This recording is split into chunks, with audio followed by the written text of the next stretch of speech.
साधु की दूसरी सीख। रामलाल फिर से उसी साधु के पास गया और अपनी चिंता बताई। साधु ने उसे पास के बगीचे में ले जाकर दो पौधे दिखाए। एक छोटा सा तुलसी का पौधा था जो जल्दी बड़ा हो गया था। दूसरा एक विशाल बरगद का पेड़ था जिसकी जड़ें गहरी थी और उसकी छाया में दर्जनों पक्षी बसेरा करते थे। साधु बोले, देखो, तुलसी जल्दी बढ़ती है लेकिन उसकी आयु कम होती है। बरगद धीरे धीरे बढ़ता है लेकिन वह सैकड़ों सालों तक अपनी जड़ें जमाए रहता है। फिर उन्होंने कहा, तुम्हारी सफलता भी बरगद की तरह है, ये समझ लेगी, लेकिन जब तुम्हारी जड़ें मजबूत होंगी तो तुम्हें कोई हिला नहीं पाएगा। रामलाल ने साधु की बात समझ ली। उसने खुद को दूसरों से तुलना करना बंद किया और अपने हुनर को सुधारने लगा। धीरे धीरे उसका नाम कारीगरों में मशहूर होने लगा। सालों की मेहनत के बाद राजा ने उसे अपना मुख्य पत्थर तराशने वाला बना दिया। वह अब वही पत्थर काट रहा था जिससे राजा का महल बन रहा था। सीख। हर किसी की सफलता की रफ्तार अलग होती है। जल्दी सफलता मिलने से ज़्यादा ज़रूरी है मजबूत नींव बनाना। खुद को दूसरों से नहीं, अपने बीते कल से तुलना करें। रामलाल नया प्रेरणा का स्रोत। अब रामलाल एक बड़ा कारीगर बन चुका था।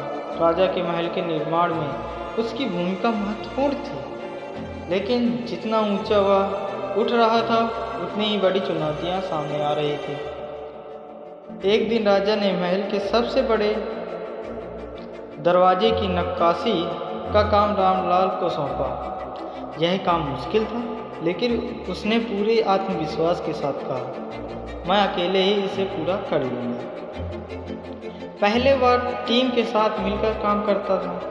उसे लगने लगा कि वह सबसे बेहतर है। उसने अपने पुराने साथियों की सलाह लेना भी छोड़ दिया। लेकिन जब दरवाजे की नक्काशी पूरी हुई और राजा ने उसे देखा तो उनका चेहरा गंभीर हो गई। दरवाजे में कई गलतियां भी थीं। राजा नाराज होकर बोले, यह दरवाज़ा हमारे महल के योग्य नहीं है, इसे दोबारा बनाओ। रामलाल को गहरा झटका लगा। वह समझ नहीं पा रहा था कि गलती कहाँ हुई।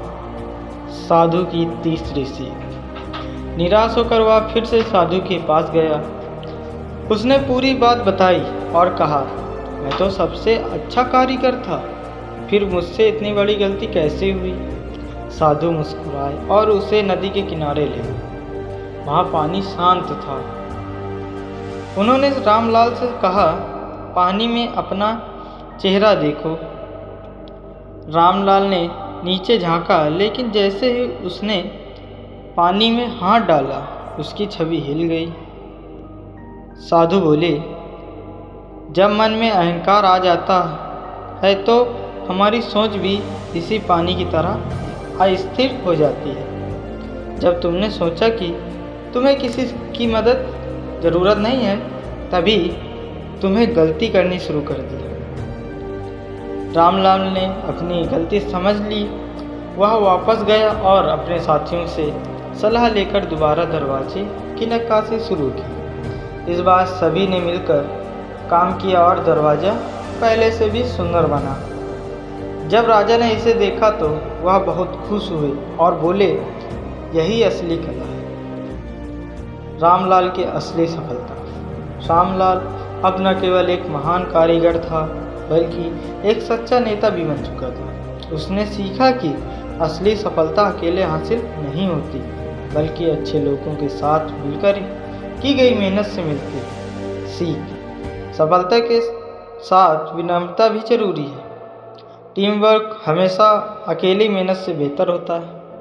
अहंकार सोच को धुंधला कर देता है, इसलिए सीखने की आदत कभी मत छोड़ो।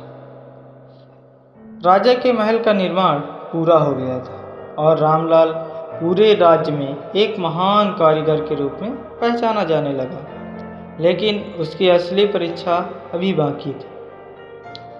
राजा ने रामलाल को बुलाया और कहा, हमारा सबसे महत्वपूर्ण मंदिर बनने वाला है। मैं चाहता हूँ कि तुम इसका मुख्य शिल्पकार बनो।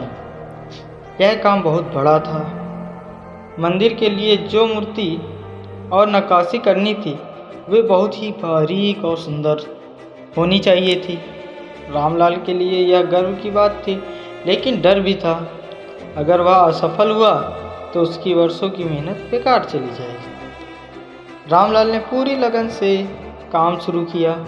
महीनों तक वह दिन रात मेहनत करता रहा, लेकिन एक दिन जब वह मंदिर की महत्वपूर्ण मूर्ति तराश रहा था, तभी उसका हथौड़ा फिसल गया और पूरी मूर्ति टूट गई।